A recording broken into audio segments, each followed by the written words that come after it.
大人，请问大人有何吩咐？忙去吧。是。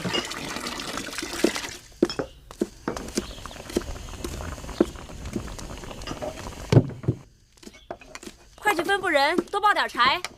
是，我这就去。把这盘子鹿肉给前面端上去吧。啊，好的。哎，看看锅里的肉糜熬烂了吗？早烂了，可以熄火了。哦，我先把那酸梅汤给贵人们送过去。大人，站住！你这碗里所盛何物？给义后和贵人熬制的酸梅汤。酸梅汤？啊，大人。你是本地人？啊，奴婢是本地人。你的烹饪手艺肯定不坏呀。哦，奴婢家里头祖传秘制酸梅汤，这边的小城人人皆知。酸梅汤不过是用乌梅、山楂做原料，再加蜂蜜调味。哎，你的酸梅汤难道有何特殊之处啊？哦，奴婢的酸梅汤里啊，再加五味子、大枣、薄荷叶这些辅料，味道的确不一般。果然是秘制。想必这等手艺的报酬，价格不菲啊。官爷打趣，只是糊口罢了，哪里说得上不菲二字？你这话不真，你头上这只金簪子绝不是普通人家的物件，手工如此精致，看着像是宫里头的东西。那是奴婢婆婆给的，算不上稀罕玩意儿。官爷若无他事，奴婢暂且告退。前面还等着奴婢伺候。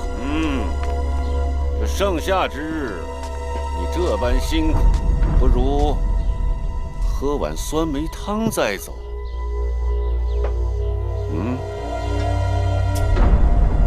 这汤是给贵人们准备的，奴婢哪配？我说你配，你便配。大人，国相爷让你喝，你岂敢不喝？国相爷，喝吧。你说过，这秘制的酸梅汤味道不一般。你是在这儿喝呀，还是到大牢里喝？国相爷，国相爷饶命啊！国相爷，国相爷饶命！国相爷，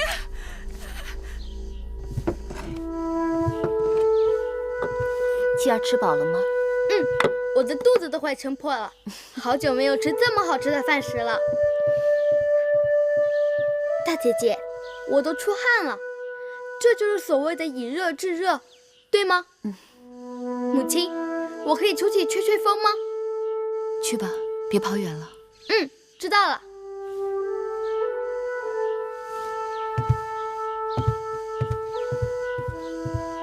继儿明慧有王者之相，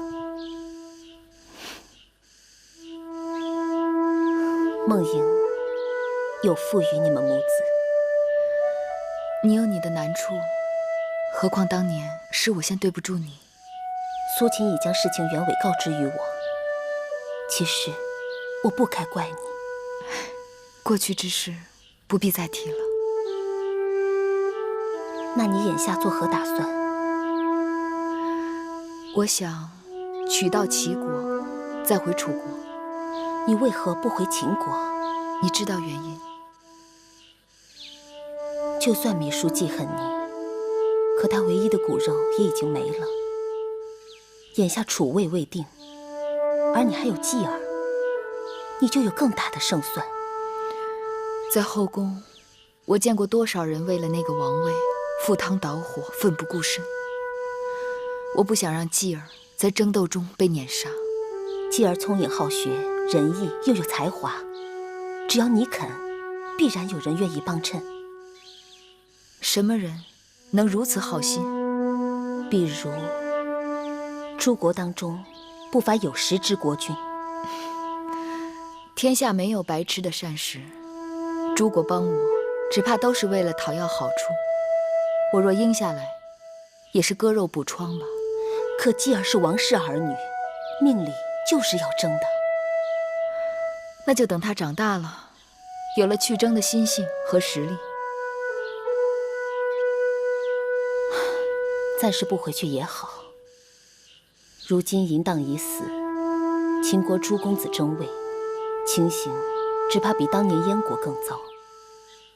想来会后芈姝此时在意的，一定是如何保住母后的位子，不会再有心为难于你。你不如先在燕国安顿下来，我让大王赐你们母子一块封地，你可把楚国、秦国的亲人都接过来。继儿还小，你可在燕国安心抚养他长大成人，招揽谋臣死士，以待将来，如何？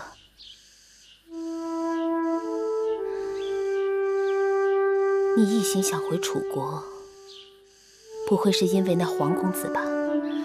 我已经辜负过他一次，绝不能再伤他的心。黄公子难得人才，若能留在燕国辅助大王，也定可大展宏图。谢大公主好意，我了解子歇为人，她绝不会留在异乡为他国驱使。我还是与他一同回楚国。我的话都出自肺腑，你再好好想想。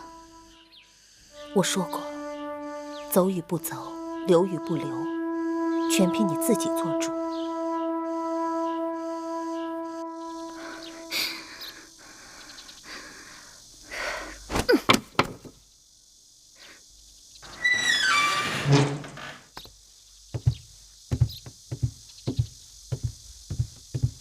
夫人，天气炎热，厨房给夫人送来了冰镇的酸梅汤，以解暑气。放在那儿吧。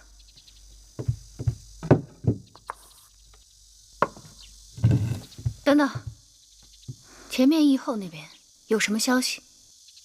议后，今日议后不是安排酒水盛宴，宴请那些贵人吗？前头不归婢子照应，婢子不清楚。滚！快滚！这里都是些什么人？一问三不知。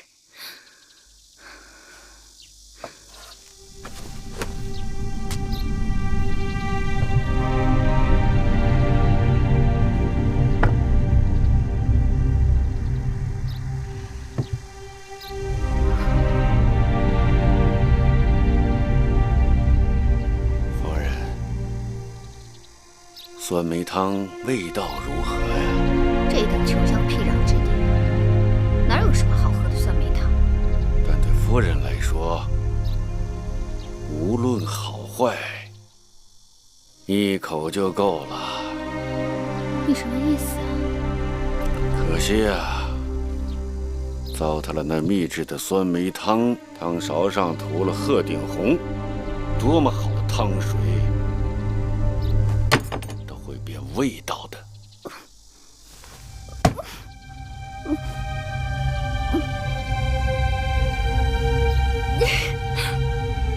你这个老不死的，你竟敢毒害我！芈嫣，你胆大妄为！你用那鹤顶红，不仅要害芈月母子，还要取义后的性命。我要是不下手，燕国就要毁在你的手里！你怎么知道有人出卖了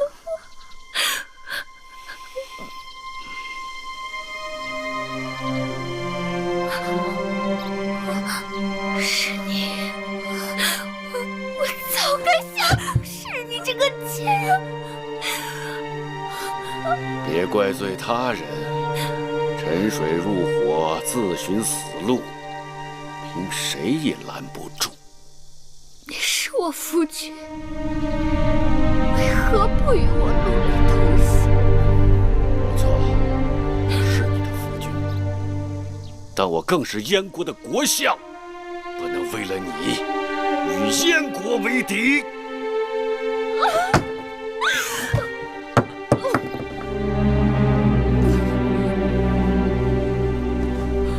夫人，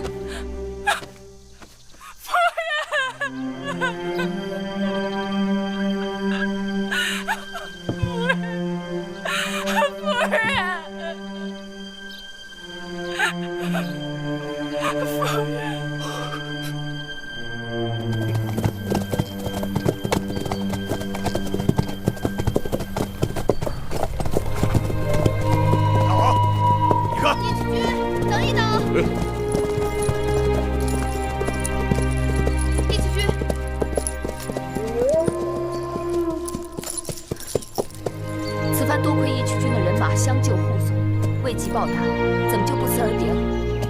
过2日你不也要走吗？来的时候没给你打招呼，走的时候也就不用了吧？子歇和我会铭记义渠军的这份情谊。我不要他记着，只要你记着就行。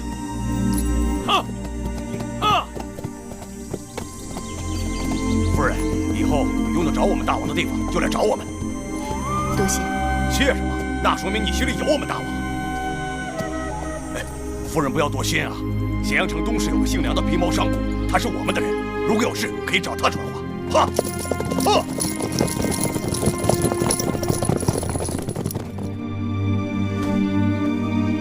义渠军走了以后，这驿馆里显得空落落的。可不是，这些日子与他们一路，整日闹哄哄的。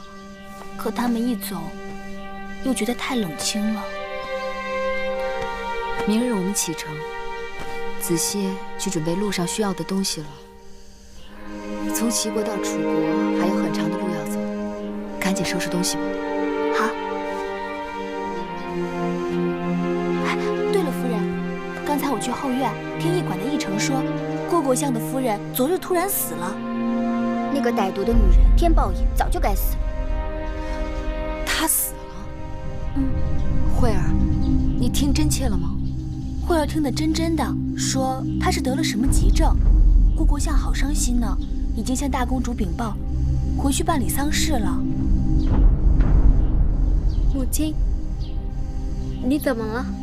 那个女人蛇蝎心肠，把我们害得好惨。她是罪有应得，可你知道吗？她也姓芈。也是楚国人，她是母亲，同父异母的姐姐。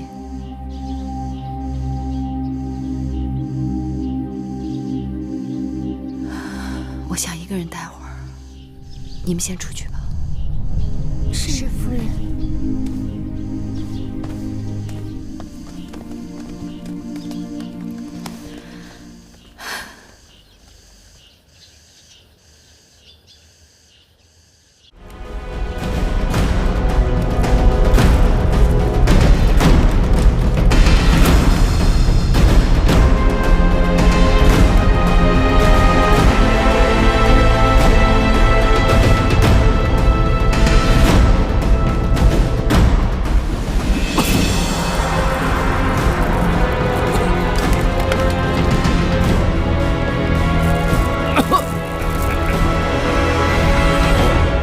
周氏气数不尽，看看那周天子唱得如此张口数，便知他们时日不多了。大秦事业犹如大王，似骄阳凌空。从来九鼎迁移，欲使王朝更替。今日寡人就要把这九鼎给搬个位置。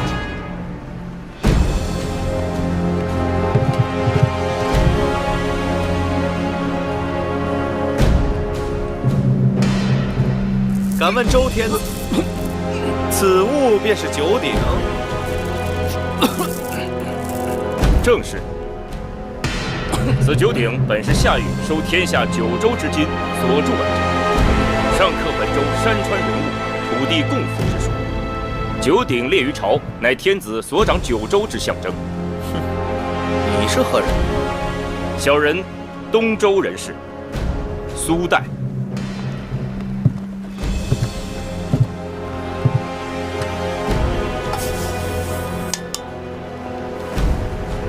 依你们看，这鼎有多重？你们谁能把它举起来？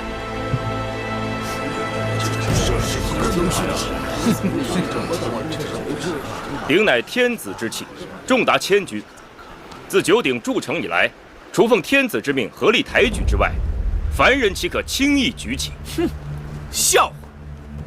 照你的说法，此鼎若非天子之命，别人还碰不得。不是碰不得，是碰了又能如何？寡人不信，有谁能举得起这鼎？好，那寡人就跟你打个赌如何？你说无人能举起此鼎，寡人却说有人能举起此鼎。若是寡人赢了，此鼎便是周天子输掉的赌注，由寡人带走，如何？天子不用怕，且看他们举试试。好，人比、吴霍、孟奔，在。你们上前，比试比试，看谁先能把大鼎举起。这，此王鼎父王气系天命，想冒犯此鼎之人，先问问自己有没有这个命，小心遭了天谴。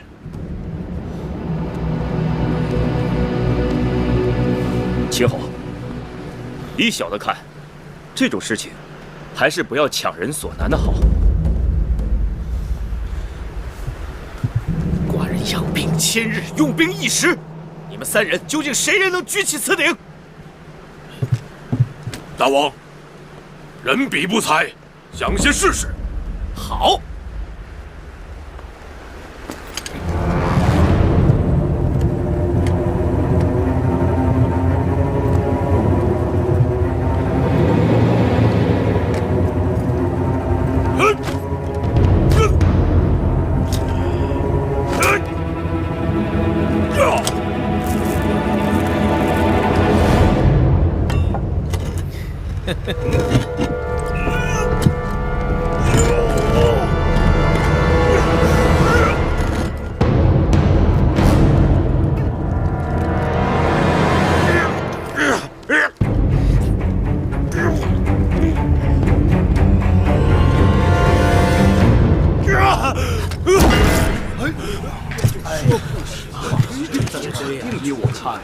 大王，人比气力不济，有辱大王使命，该死！吴霍，你来。是。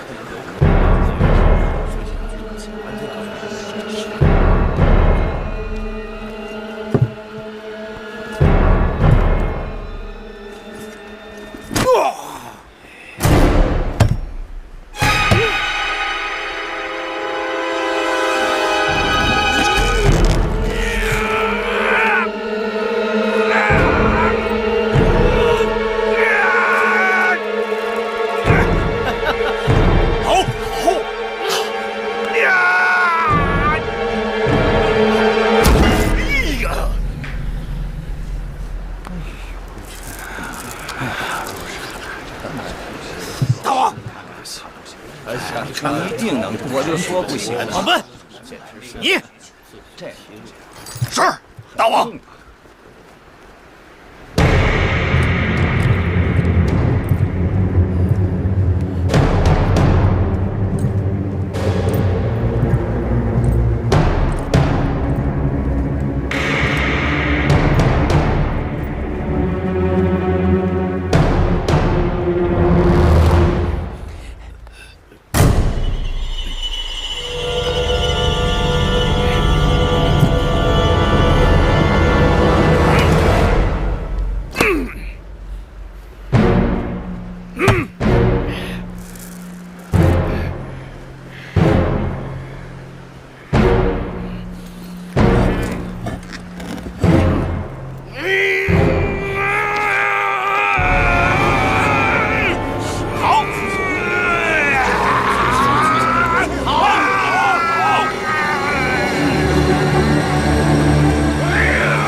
大王，臣尽力了，无能。秦侯，你输了。看来秦国的确无人能有举鼎之力。天子，您错怪他们了。据臣所知，秦国的这几位壮士皆身具奇力，平日里举个千钧重物也非勉强。只不过这9鼎非凡人所能冒犯，他们就算有这个力气，也是无计可施了。要你们有何用？不如寡人亲自来举。大王不可啊！秦侯，不必勉强。天命在周，9鼎无人能动。您迁怒于他们，已属本末倒置，更不必自己与自己赌气啊！大王，千金之子，坐不垂堂。大王身系天下，不可以身相视啊！大王身系天下。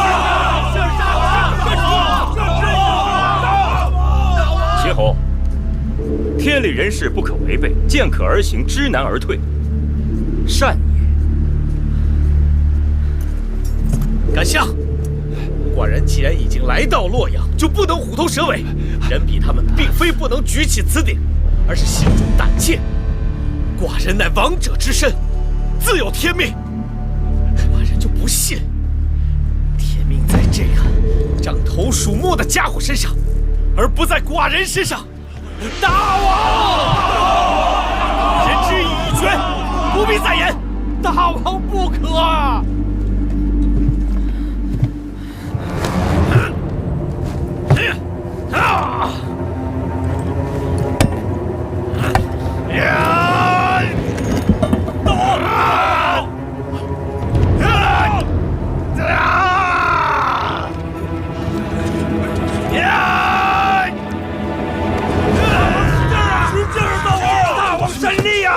大王威武！大王威武！大王威武！大王神力呀！大王威武！大秦威武！大王威武！大秦威武！大王威武！大秦威武！大王威武！大秦威武！大王威武！大王威武！神力呀！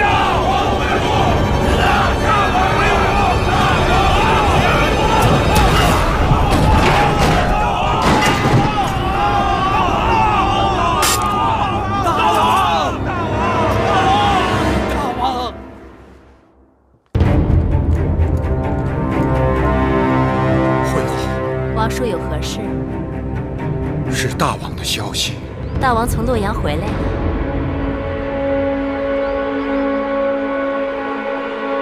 大王怎么了？大王在洛阳举鼎，身受重伤。大王没了。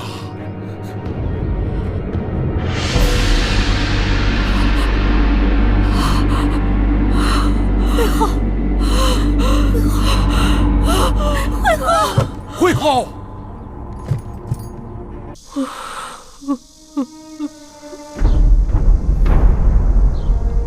大王已被定下谥号。什么谥号？大王一生好武，所以美视为武王。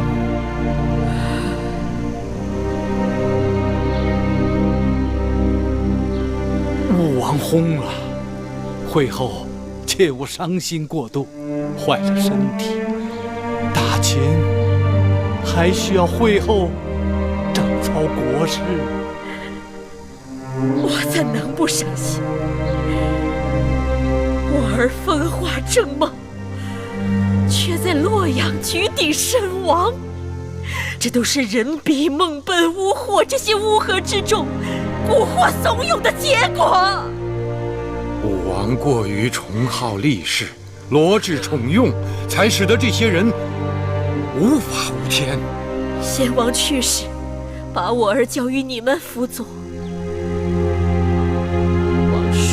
时时指点提醒，也不至于有今日之事。会后，乌霍等人确实罪不可赦，如今已经被关入大牢，只待朝廷依法定罪。还等什么？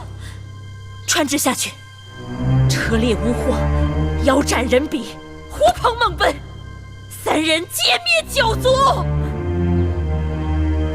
是。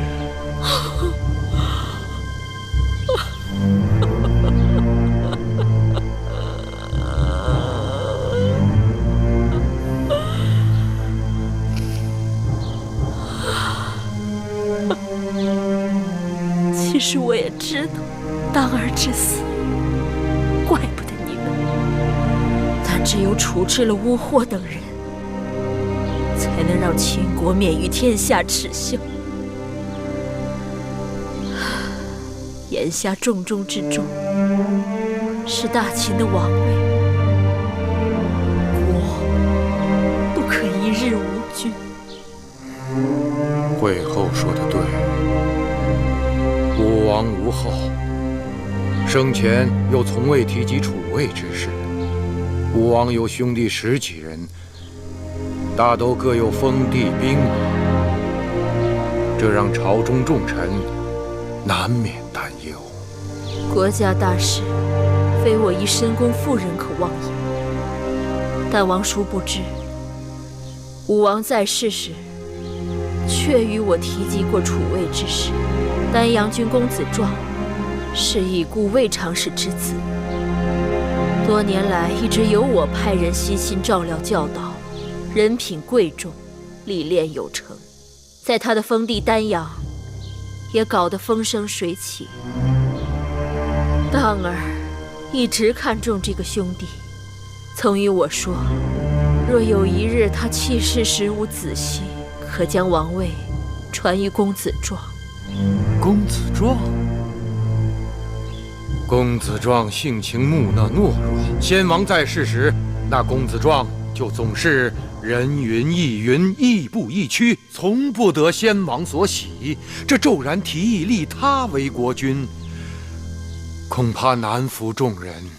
我只是据实相告而已，具体取舍，当然还得与你们商量。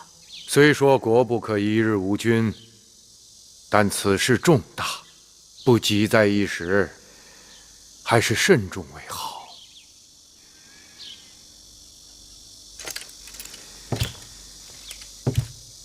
老臣在前朝还有政务打理，就先告退了。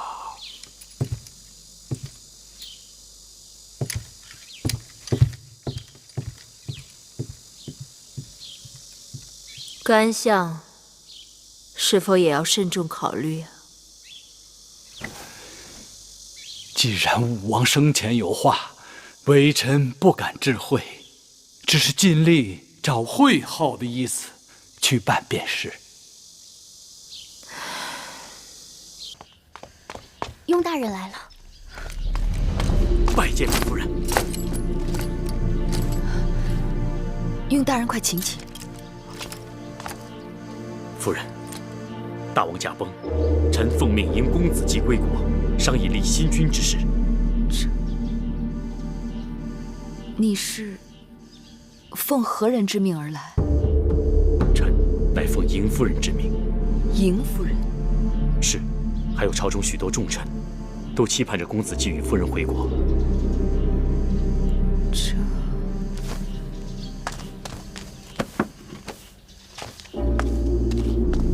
秦王嬴荡虽然已经驾崩，可先王留下10多位公子，就无人可立吗？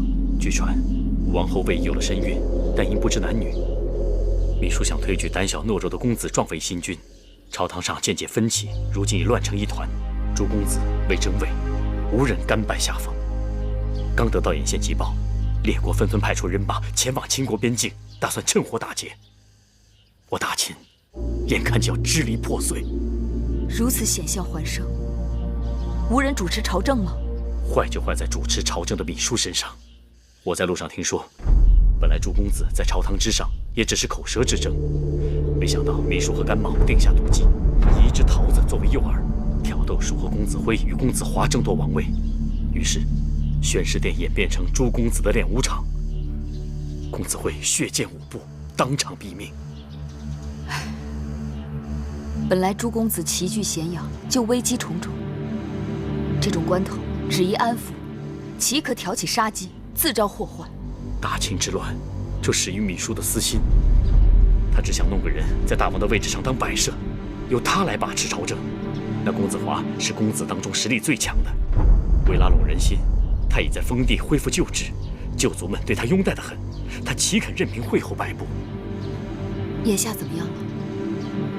诸公子人人自危，一夜之间纷纷逃离咸阳，回到各自封地，拉拢朝臣，招兵买马，领郡县与各路王军对峙。而咸阳军中又分成雍公子壮和惠后派，及雍公子华和魏氏一派。更有甚者，怎么？巴蜀之地因蜀侯辉猝死，再起叛乱，而义渠那边所占的几十个城池也一起反了。这么说，秦国已经四分五裂，狼烟遍地。各国诸侯都认为秦国已经完了，他们不愿意再浪费自家的军力，所以将人马纷纷驻扎在函谷关外，坐山观虎斗，看着秦国自相残杀，盼着秦国实力自我耗尽，打算在最后一刻冲进去，瓜分秦国国土。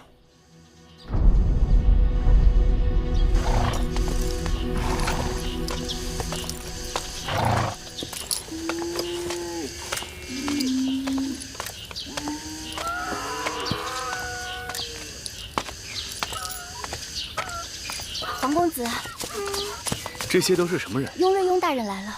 雍大人来了，他来做什么？既然魏仪有孕，父子相继，也算是正理。芈姝执意不肯，大约是怕魏仪之子被立为大王后，魏仪成为母后，而他只能成为祖母，大权旁落。武王后身后有魏夫人支持，公子华又手握重兵，更加上魏国的干涉，芈姝的担心有其道理。芈姝的身后有楚国的势力，而朱公子的身后亦或多或少有诸国势力的身影。秦国的江山就要被他们分食一空了。夫人，大秦朝不虑夕，全凭夫人和公子出手力挽狂澜。此话怎讲？雍大人，你不远万里来找我们，岂不知我和继儿的身后却是什么都没有，空空如也。夫人或许不知，先王临终前曾有一道遗诏托付给嬴夫人，说若来日国中诸公子争位，当立公子继为王。你说什么？夫人，难道猜疑雍瑞的话有伪？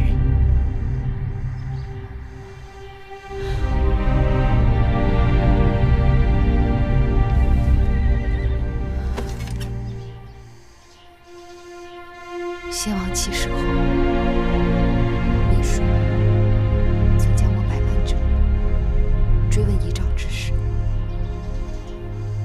看来这是真的了。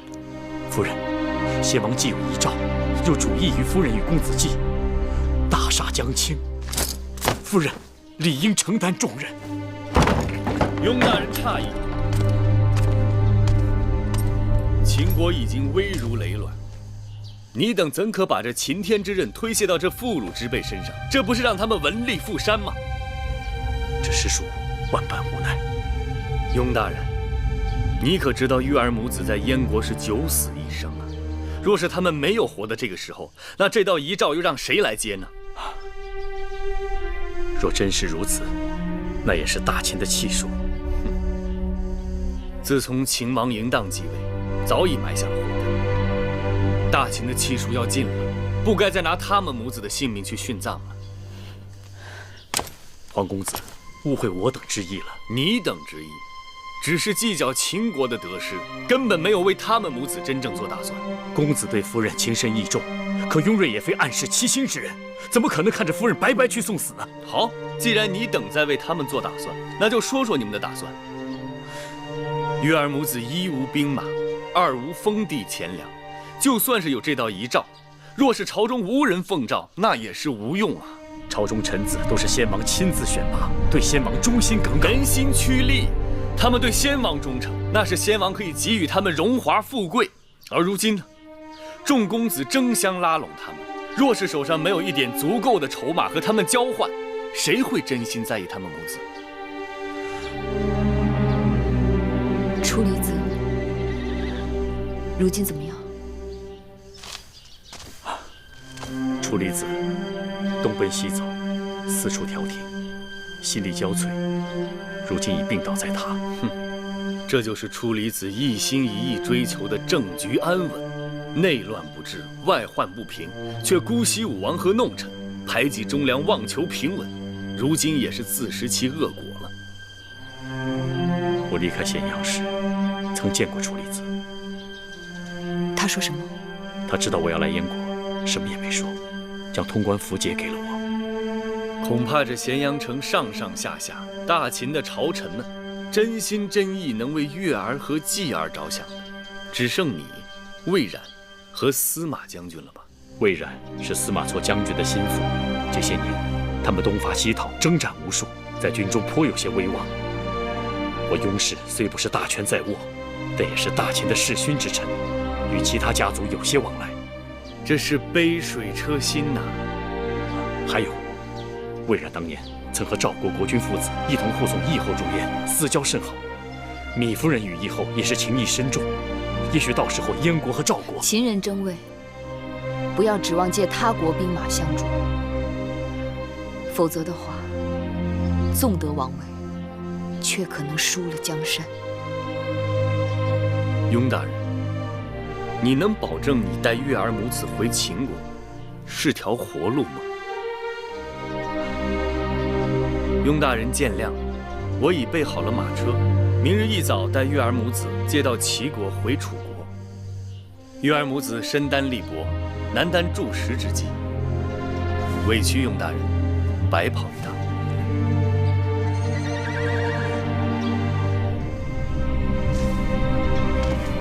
微臣明臣启程反秦，雍瑞深知夫人非一般妇人之见识，苟利国家，不求富贵，还望芈夫人救国救民于水火，携公子及与微臣一同反秦。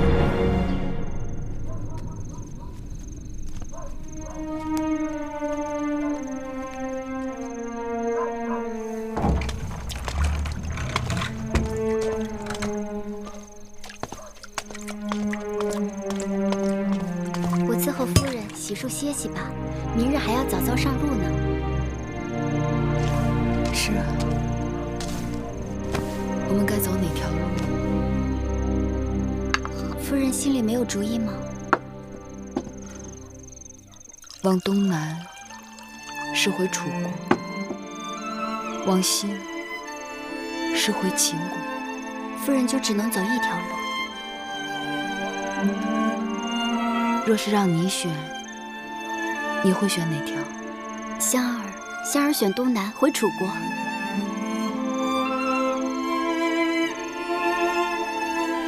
香儿离家多年，想回家了。树高千丈，叶落归根。夫人不也曾梦回楚国吗？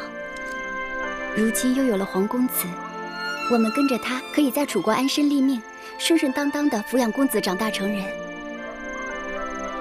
你也这么想？黄公子与夫人情投意合，我们看着心里高兴。继儿睡下了吗？早就睡下了。公子今日在仿写7国不同的文字，看他把这案几弄得乱乱的。你先放那儿吧，我还想再坐一会儿，一会儿我来收拾。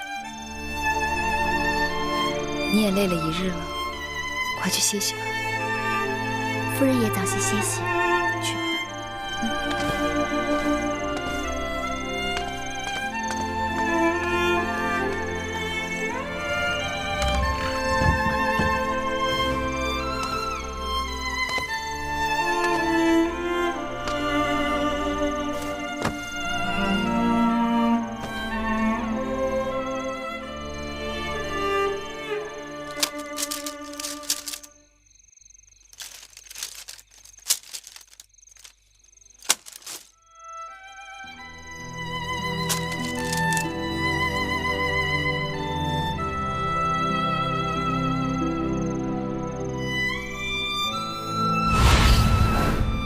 光这个马字，七国就各有不同的写法。想要征服列国，征土地容易，征服人心，却因为文字、货币、度量衡的种种障碍难。只要统一了疆土，再想统一文字、统一度量衡，也不过是岁月光阴的事情。习俗一致了，人心自然顺服。这是寡人的志向。芈月，你可愿意陪寡人完成这个抱负？但假若有一日，大秦需要芈月扶持，你万万不可以再推辞。大王，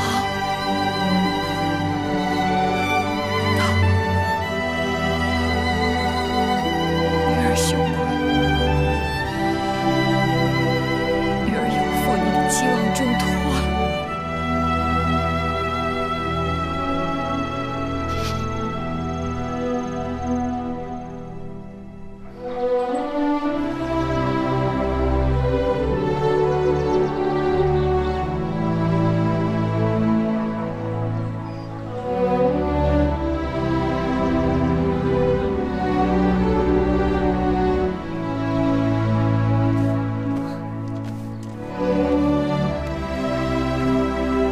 继儿，我们要上路了，你怕不怕？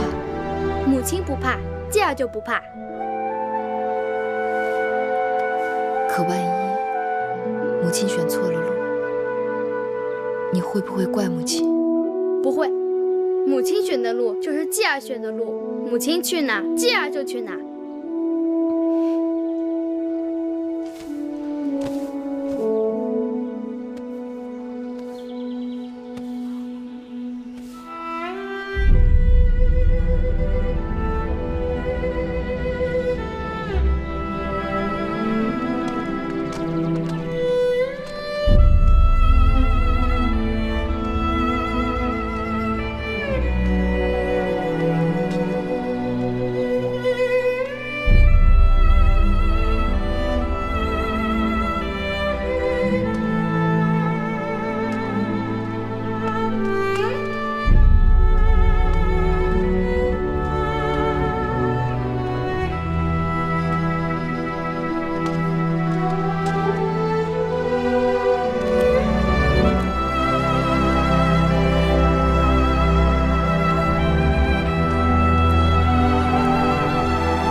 的对不起。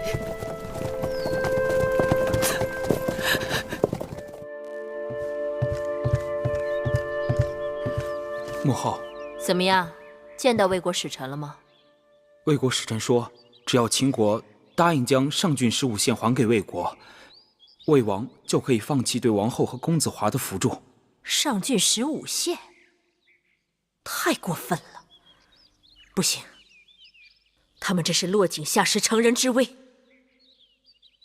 不过，若是魏国真能倒向我们这边，倒也可作为暂且之计。那使臣说了，魏王就算放弃王后和公子华，也不会站出来推举我为秦王。他要扶植在大梁做人质的公子瑶。魏王为何选中公子瑶？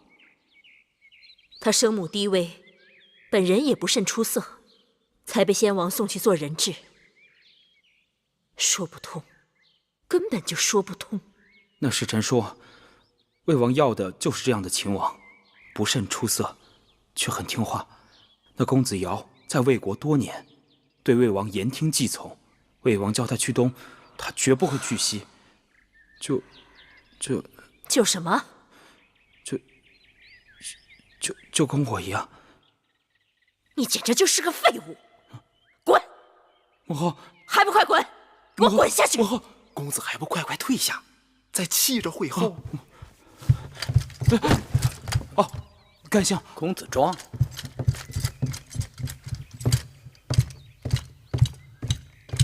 会后，干相免礼。怎么样？找到处理子了吗？他不在府上，据说出城去了。哼，这些日子每让他进宫，他就称病，已经许久不出门了，怎么突然病又好了？据微臣所知，王叔养病，并未闭门谢客。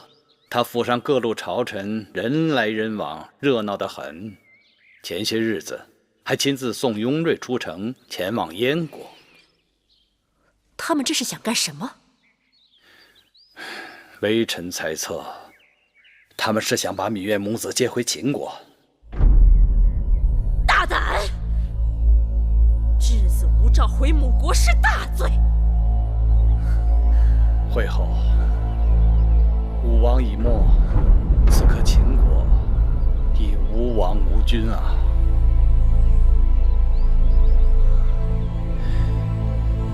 想想雍瑞与嬴夫人的关系，他亲自出马，必定和那遗诏之事有关。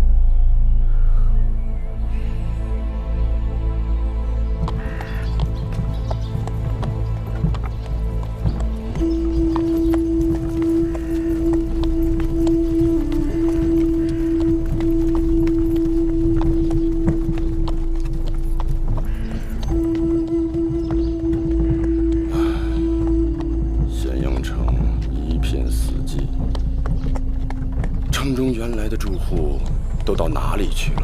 眼下会后芈姝占着咸阳城的王宫，魏仪和魏夫人带着一批公子华的人马，占了咸阳城外的富阳宫。各路兵马日日杀进杀出，如今城中的住户都逃到城外去了。我这一路走来，各郡县封地都在各自为政，封路割据。村村镇镇，人心惶惶，田地荒芜，集市凋敝，满目疮痍，心痛啊！这一切都是老夫的罪过。楚离子能幡然悔悟，总算不晚呐。雍瑞和芈夫人已经离开燕国多日。如今到哪儿了？怎么一点消息都没有啊？赵国和燕国原先答应好护送芈夫人他们入函谷关的，但是芈夫人知道没有白得的好处啊，所以婉言谢绝了。这太危险了！听说会后已经派出多路王军，在通往咸阳的各条路上严加盘查过往车辆和人员。蜜月母子要回来的消息，大概让他们也知道了。所以我也让魏冉将军带人前去迎候。眼下大秦的确也只能指望他们母子了。唉。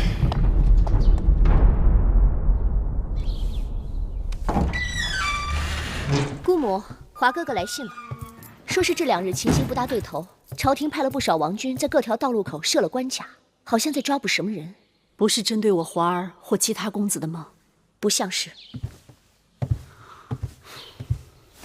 那是在抓谁呀？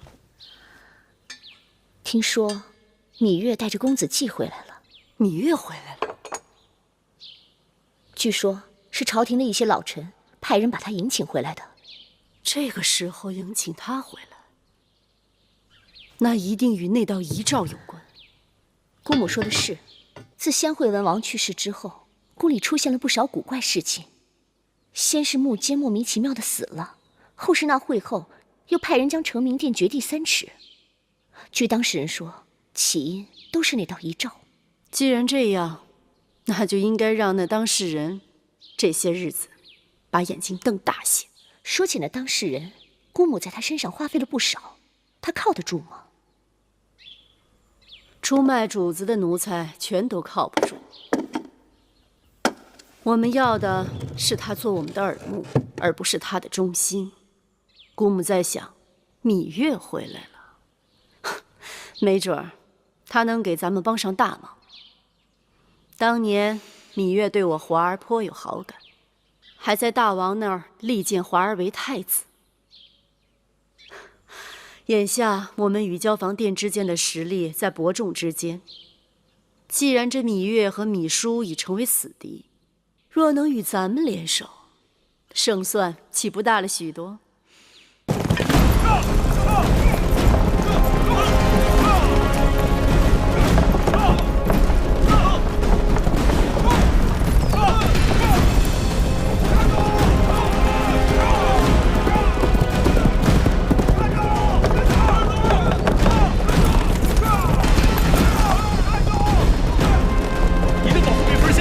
我带着你打一阵，走！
清理了。是。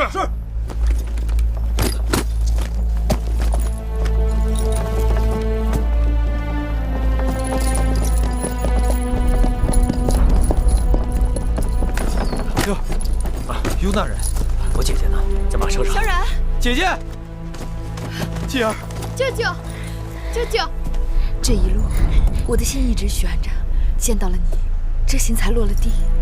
听说姐姐和继儿一时遭到米叔人马的追杀，你们能安然无恙，总算是大幸。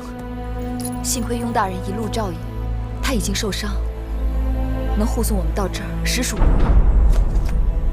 多谢雍大人，此地不宜久留。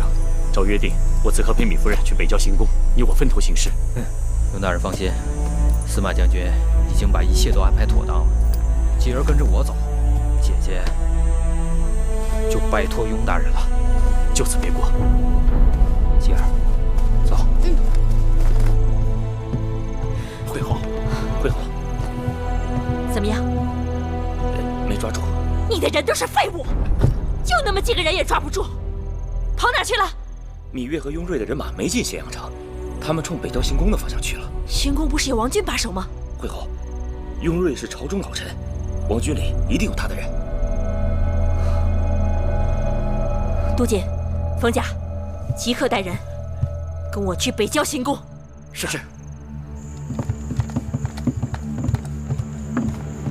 夫人，英夫人，芈夫人，雍大人。恕我腰疾未愈，不能起身相迎。夫人无需多礼。夫人，你受伤了？啊，一点剑伤，不碍事。夫人脸色很不好看。大人走后，夫人担心大人和米八子的安危，日夜难眠，常常一坐就是一整夜。王军包围了行宫，会后3天2头派人前来搜宫。太医院忌讳会后，不敢派人来诊治。夫人的腰疾一日比一日更重，如今连走路都困难。行了，你别啰嗦了，快拿金枪药给大人疗伤。是，不碍事的。大人请随我来。去吧，一时3刻，我闭不了眼的。快去吧，那我先去了。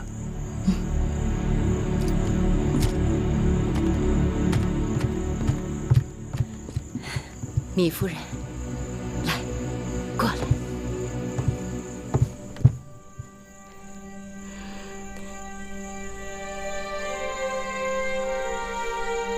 时光荏苒，我们又相见了。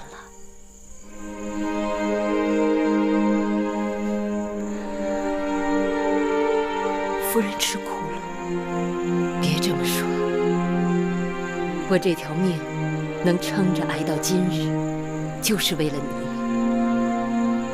不用问，我也知道，你这1年来吃了多少苦，受了多少的煎熬。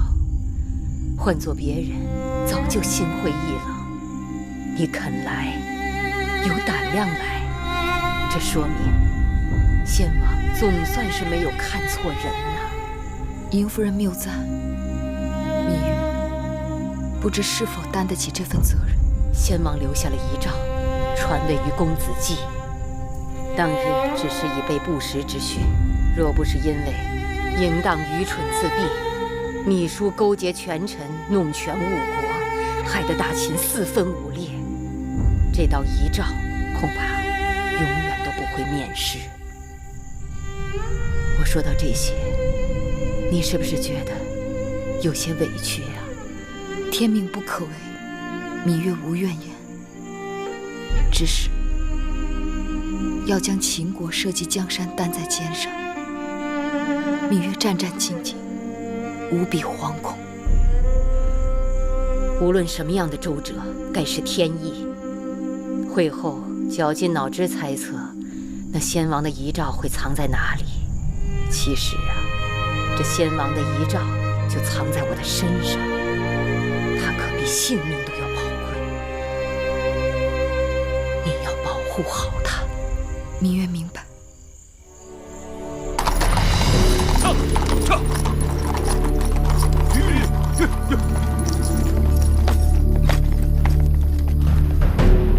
将军，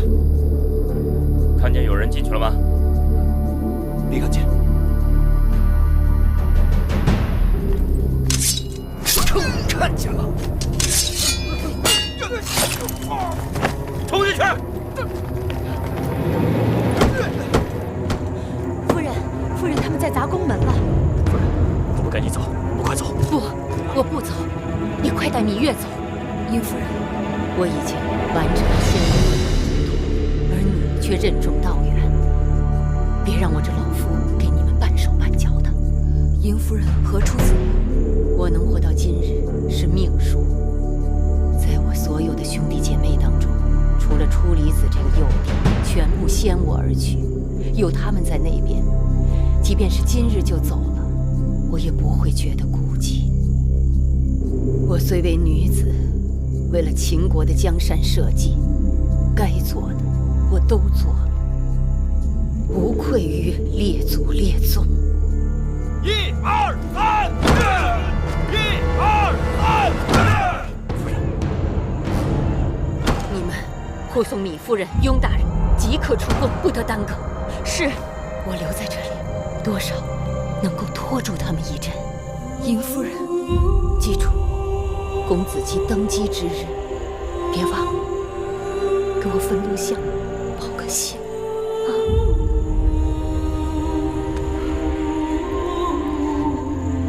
你我就此别过。有一日到了那边，再笑谈长夜。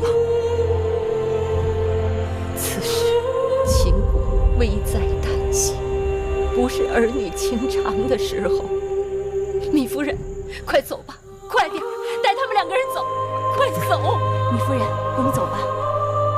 殷夫人，快走！夫人，快走啊！夫人，夫人，走吧，走吧。殷夫人，芈夫人，快这边走，快走！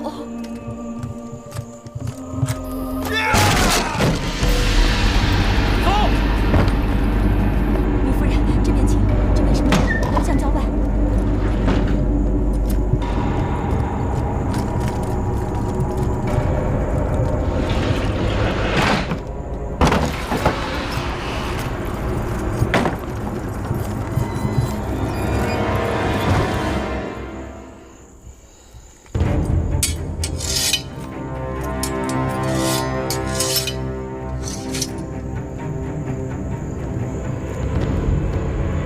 嬴夫人，芈叔，1年未见，你令人刮目相看。我一直不愿相信，一个荒郊行宫的弃妇会隐藏着什么天大的秘密，没想到事与愿违。我与先王乃是亲姐弟，我知道先王一生中的全部秘密。你所说的秘密，只不过是我与他之间的又一个默契而已。先王临终之前交代我一些事情，如今我已经把他办妥，可以随他而去了。你这是谋反叛逆！谁在叛逆？谁在谋反？你该最清楚。我是惠后，你应当臣服于我。哼！你笑话！大胆！惠后息怒，眼下还是追查芈月的下落更为重要。我问你，芈月在哪儿？先王的遗诏在哪儿？你要先王的遗诏做什么？我是先王的遗孀，先王的遗诏自然应当交于我。真是好笑！我若即刻拿出这道遗诏，你真的准备奉诏吗？你若不奉先王的诏令，那可是忤逆罔上之罪。你这个先王的遗孀，该如何惩治自己呀？我告诉你，诏书是有的。先王临终之前把诏书交给我，就是为了有一日惩办你这个大秦的千古罪人。你以为这样可以为难我？我也不妨告诉你，我进来之前已经让王军把北郊行宫围得如铁桶一般，芈月就算是插翅，也飞不出这里。来人，臣在。给我搜！是。是是。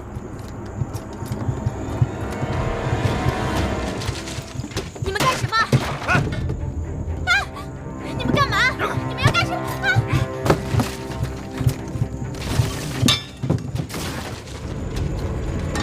都给我找仔细了！是。每个角落都不许放过！是。这是尹夫人的东西，你们不许乱动。这是干嘛呀？让开！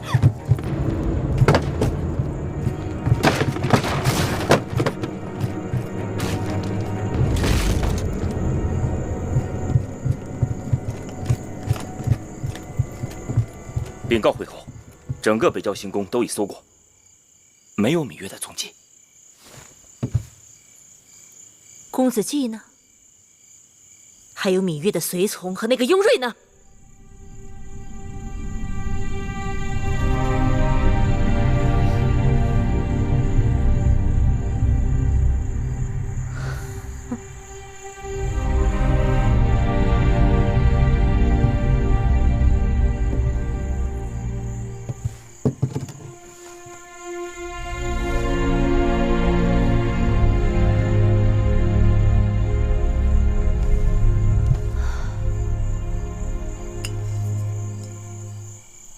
好好看看这面镜子，看看你如今的样子，多可怜！你为夫君赶回母国，守寡30多年，眼下为了一道遗诏，竟然愿意豁出命去。其实你此刻就是死了，也就是个孤魂野鬼，无人祭奠，还不如识相一些。把遗诏交出来，我定会酬功报德，好好奉养你，让你舒舒服服的颐养天年。别费心了，什么你都得不到。如此冥顽不化，芈月究竟给了你什么好处？哼！你也算出身尊贵，却以为天下人都跟你一样锱铢必较。我告诉你，我想要的东西，我早就都得到了。好，不说也罢。杜将军，微臣在。芈月等人定是藏在这行宫当中。给我听好了。北郊行宫因宫人举火不慎而失火，给我烧！一定要把这个芈月给我烧出来！是。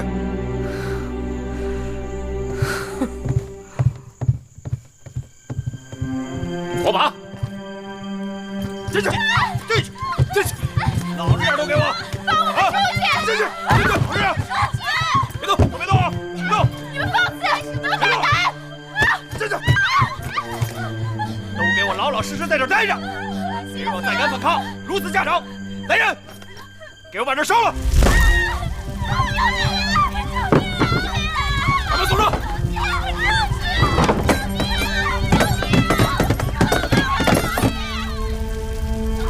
自讨苦吃啊！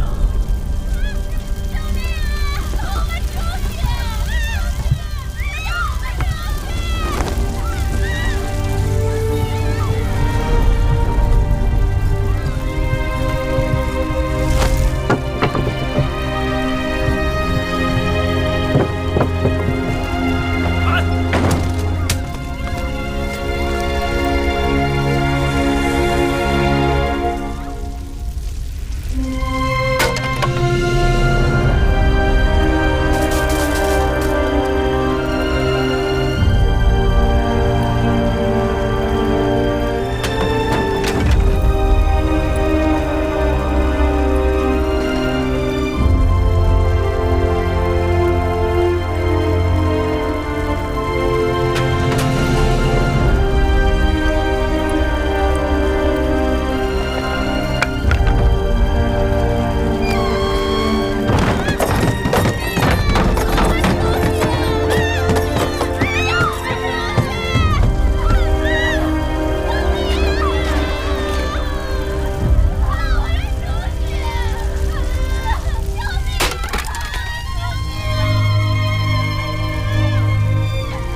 美夫人，快！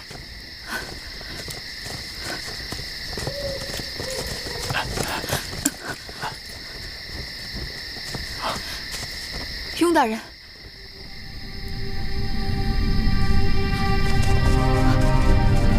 行宫着火了。